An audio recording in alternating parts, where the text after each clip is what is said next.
Hello friends, myself Jaideep Chauhan and my mentor is Dr. Jigar Vyas. We are from Sigma Institute of Pharmacy and today's video is about COVID-19. So friends, in this video we are discussing about 7 human coronaviruses, coronavirus structure, its genome, respiratory infection, novel coronavirus, its attachment, origin, transmission, seasonality and mutation rate, symptoms, high risk conditions, diagnosis, testing, treatment and management. COVID-19. Disease name is COVID-19 SARS-CoV-2 and its virus name is 2019 nCoV H COVID-19. Coronavirus has a 7 human coronavirus, 4 are normal and 3 are novel. Its order is Nidoviridae, family is Coronaviridae, Rhinoviridae and Arteriaviridae. Subfamily of Coronaviridae is Coronavirinae, Toronavirinae and its genus is Alpha and Beta, out of which two strains are most prominent. They are alpha strain H COVID 229E and H COVID NL63. Its beta strain is SARS-CoV-2, SARS-CoV, MERS-CoV, etc. Structure of coronavirus. So, as we can see, it is a crown-like structure. Therefore, its name is corona. Corona for crown.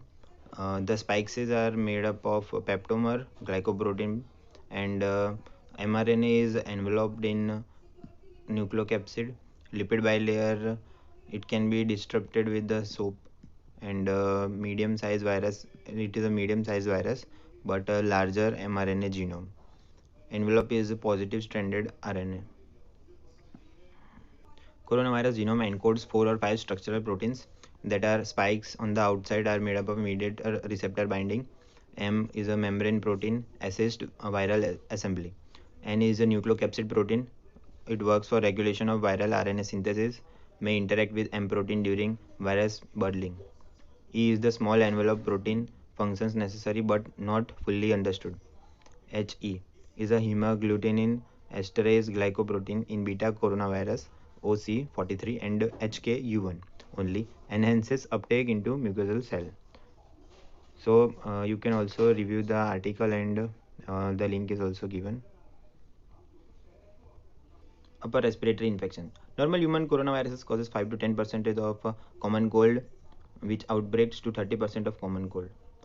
229E and NL63 are alpha coronaviruses and OC43 and HKU1 is beta coronavirus. These four predominantly attach to receptors in upper airway and seasonally unpredictable different patterns in tropics than temperate regions. URI symptoms are cough or dry cough, rarely pneumonia, and mild diarrhea in infants. The coronaviruses affecting in lower respiratory tracts are SARS, MERS, SARS-CoV-2, viral pneumonia, influenza, etc. Typical bacteria, Lobar, Streptococcus pneumoniae, Streptococcus aureus, Haemophilus, bacterial bronchitis or atypical CAP. SARS 2002-2003 contained CFR 10% and more than 50% is mortality in age year 60. Coronavirus affecting predominantly in lower respiratory tracts are SARS, MERS, SARS-CoV-2, and SARS 2003 has a CFR rate is 10% and more than 50% is the mortality in age years 60 years. MERS not contain CFR is 35% linked to direct camel exposure. High healthcare workers infections and other nosocomial spread, aerosolization during procedures. Covid virus attachment. तो H2 receptor जो होता है वो predominantly work करता है इसमें receptor जो attachment में काम करता है. टाइप 2 एल्वेोल सेल्स पे हाईएस्ट उसका अटैचमेंट होता है. Bronchiolar epithelia, tongue buccal cavity and upper intestinal tract, myocardial cells, kidney proximal tubule cells, bladder urothelial cells. ये फिगर में आप देख सकते हैं कि सार्स वायरस उसकी जो स्पाइक्स है वो प्रोटीन एस प्रोटीन है. सोल्यूबल H2 रिसेप्टर पे वो जाके बाइंड हो जाता है और एंटी H2 एंटीबॉडी बनाता है. वो इन्फेक्शन कॉज करता है. ट्रांसमेम्ब्रेन H2 रिसेप्टर की वजह से वो अंदर अपना जो वायरस है वो इन्फेक्शन फैलाता है सेल मेम्ब्रेन से. SARS-CoV-2 binds to ACE2 receptor 10 to 20 times more strongly than SARS-CoV. Question of ADE, antibody dependent enhancement, तो वो कब होगा? जब एंटीबॉडी आप क्रिएट करेंगे वो बैकडोर एनहेंसमेंट कर सकता है वायरल रेप्लिकेशन में, और implications on viral replication and vaccine development safety, उसके लिए भी वो हेल्प कर सकता है। General propose theory for SARS-CoV-2 origin, that to a mammal then to human in 9 November December 2019। Pangolin, ये जो फिगर में दिख रहा है वो पेंगोलिन है। Pangolin used in Chinese medicine, वो भी एक रीज़न हो सकता है। Probable link to seafood और एक्जोटिक एनिमल मार्केट, वो भी एक प्राइमरी रीज़न हो सकता है SARS-CoV-2 ओरिजिन का। Other plausible theories are Wuhan level 4 biohazard lab experimental animals sold for human consumption, ये भी एक प्राइमरी इसका जो रीज़न हो सकता है कोविड-2 का ओरिजिन का। SARS-CoV-2 ट्रांसमिशन, SARS-CoV-2 ट्रांसमिशन जो है उसमें नोवेल है, no herd immunity is develop, no antibody cross reacting, incubation period 2 to 14 days का है, और आउटलाइनर है तो 27 डेज़ के लिए। सिम्टम ऑनसेट ऑफ मीडिएशन, जब सिम्टम्स कब आते हैं? जब आपको वायरस हो गया, इन्फेक्शन हो गया, उसके मीडिएशन में डे 5 to 6 में उसका एक्सपोजर पीरियड हो तब। डबलिंग टाइम है 6 to 7 days. High viral shielding occur early in disease course even those with mild symptoms, prolong shielding noted. Up to 23% of transmission due to pre-symptomatic cases in Shenzhen. True asymptomatic cases apparently only 1% per WHO. Viral load apparently still high. Apparently infectious. जो link दी हुई है वो नीचे आप उसको refer कर सकते हैं आगे फर्दर उसके अंदर डिटेल स्टडी के लिए। SARS-CoV-2 का ट्रांसमिशन कैसे होता है? तो फिर रेस्पिरेटरी ड्रॉपलेट से होता है, ठीक है। वो लार्ज 3 फीट और medium 6 feet. Hand to mucous membrane contact, और viable for 3 days on solid such as plastic, porcelain and steel. 24 hours cardboard dependent also on temperature or humidity. 3 hours in aerosolized. Airborne, likely not airborne with cough, but certainly possible with intubation, non-invasive positive pressure, ventilation, high flow of O2, nebulizer, suctioning. Fecal or oral viral shielding present in stool and diarrhea is common. मतलब ये सब reasons है जिससे transmission हो सकता है virus का।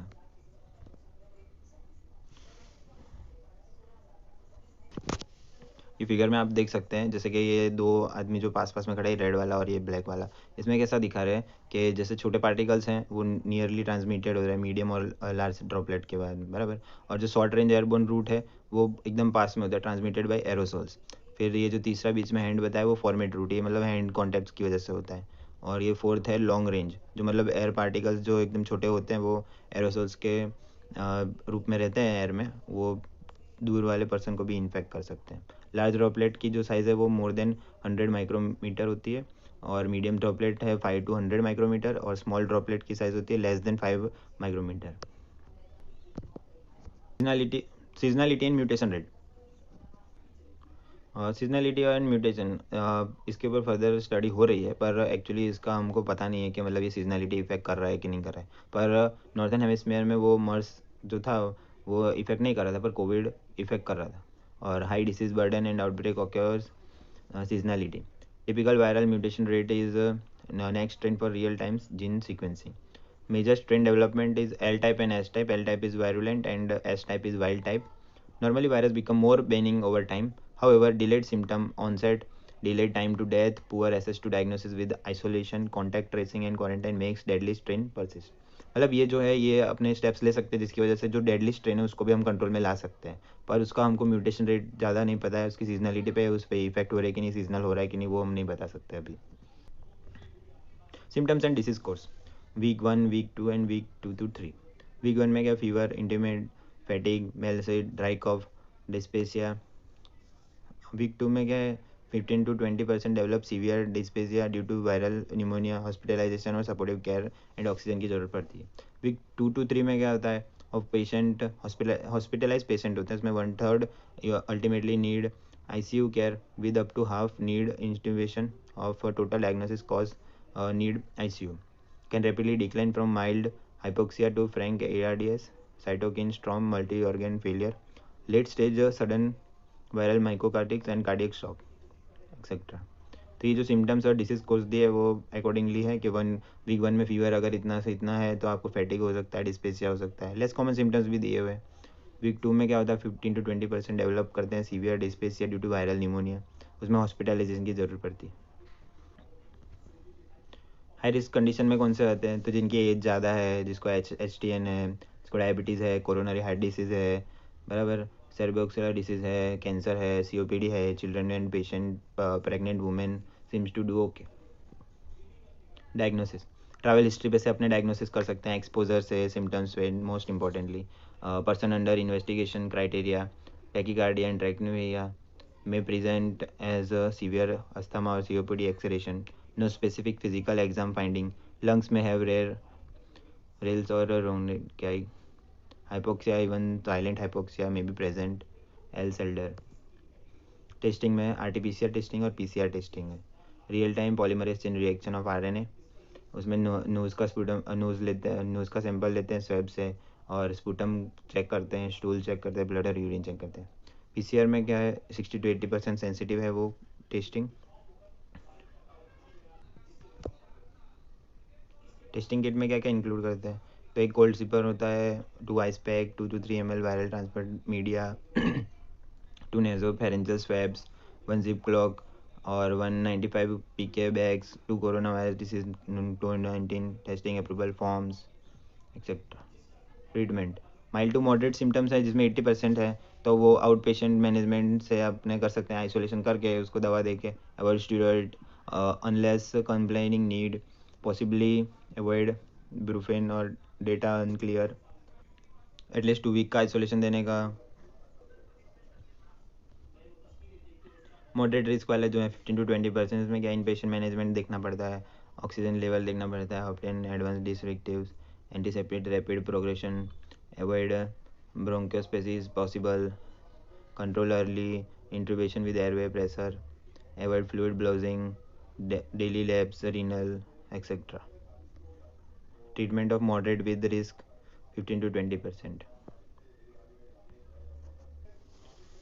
Moderate risk होता है तो उस पर बीपाप का हमको यूज़ करना पड़ता है, उसमें एरेशन देते हैं, वो क्लोज रूम का हेलमेट इंटरफेस होता है, एयर फिल्ट्रेशन होता है, नेगेटिव प्रेशर मेंटेन रखते हैं वो रूम में। Moderate with risk critical symptoms, तो antibiotic antifungal probably not helpful, rare secondary infections, steroid could increase viral levels, healing time, lung damage, increase mortality, reduce pathological hyperimmune response, cardiac watch for late onset cardiomyopathy, be careful if a coding patient, high risk to you, low chance of survival। Management of epidemic, तो उसके लिए हम prevention, containment, mitigation कर सकते हैं। Prevention में क्या है कि वॉश हैंड और सैनिटाइजर करने का, infection prevention and control measures लेने के यूनिवर्सल प्रिकॉशंस दिए हुए हैं।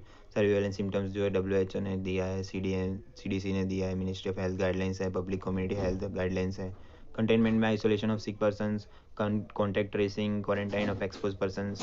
मिटिगेशन के अंदर क्या कर सकते हैं, तो non pharmaceutical interventions, person hand hygiene, cover cough et cetera. Social में सोशल डिस्टेंसिंग रखना पड़ेगा, नॉन एसेंशियल एक्टिविटीज़ नहीं करने की, एनवायरमेंटल में cleaning measures.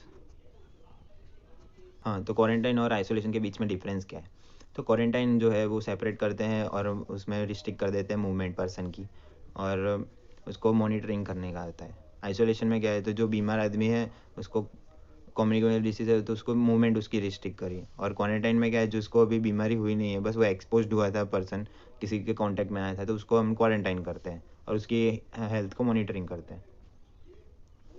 So this are our references, यहाँ से हमने सब जो रिक्वायर्ड अंदर जो डिटेल्स हैं वो सब हमने ये रेफरेंस पे से लिए। So please thank you for watching and do like, share and subscribe our motivation channel E5 motivation, and thank you for watching this video.